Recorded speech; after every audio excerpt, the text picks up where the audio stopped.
একই বিষয় যেটা এতদিন আপনারা কলকাতায় দেখতেন সেটা এখন কল্যাণীতে দেখবেন। কল্যাণীতে ডার্বি ম্যাচটা হচ্ছে, এটা আমাদের সত্যি খুব সৌভাগ্য।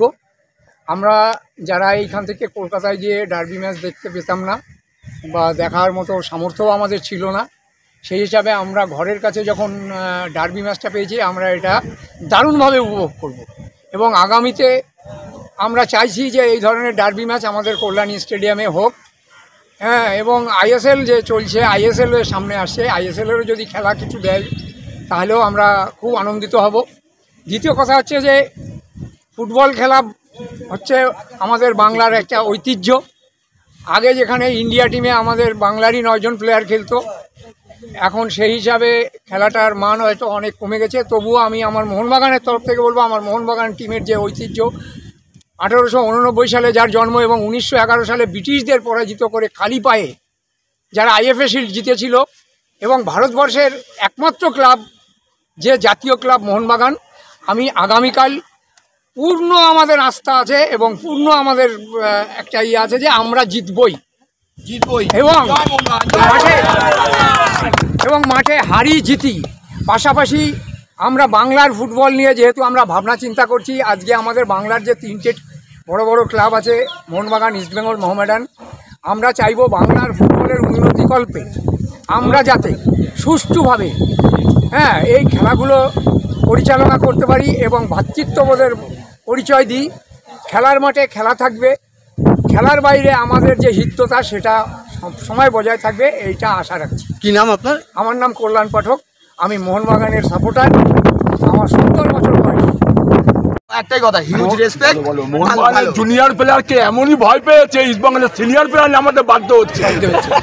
এর থেকে লজ্জা লাগছে। কোথায় খেলে?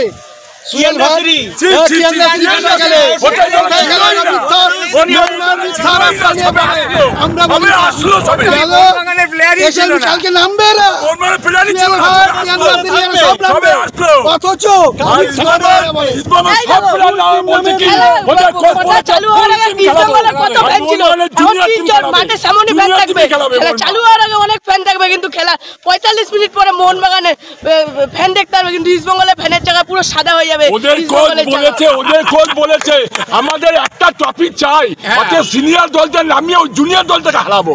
এর থেকে লজ্জার কিছু। সিনিয়র প্লেয়ার খেলিয়ে জুনিয়রের বার্তা দিলে হবে না, সিনিয়র প্লেয়ার খেলিয়ে ওরা জুনিয়রের বার্তা দিলে হবে না কখনো। ওরা সিনিয়র প্লেয়ার সায়ন কবি মহেন কে বাকি নেই, কয়েকটা ঘন্টা তারপরে মাঠমুখী হচ্ছেন, অর্থাৎ কল্যাণী স্টেডিয়ামে খেলা দেখতে যাচ্ছেন। একদম তো পুরো রেডি, মানে আজকের থেকেই আপনারা একদম রেডি হয়ে রয়েছেন খেলা দেখার জন্য। আর অবকাশ নেই বলার বা পরিচয় দেওয়ার কোনো দরকার নেই, কারণ যে জার্সিটা পরে আছেন লাল হলুদ, একটা মানে বলাই যেতে পারে যে আপনি কোন পক্ষকে সাপোর্ট করে নিয়েছেন।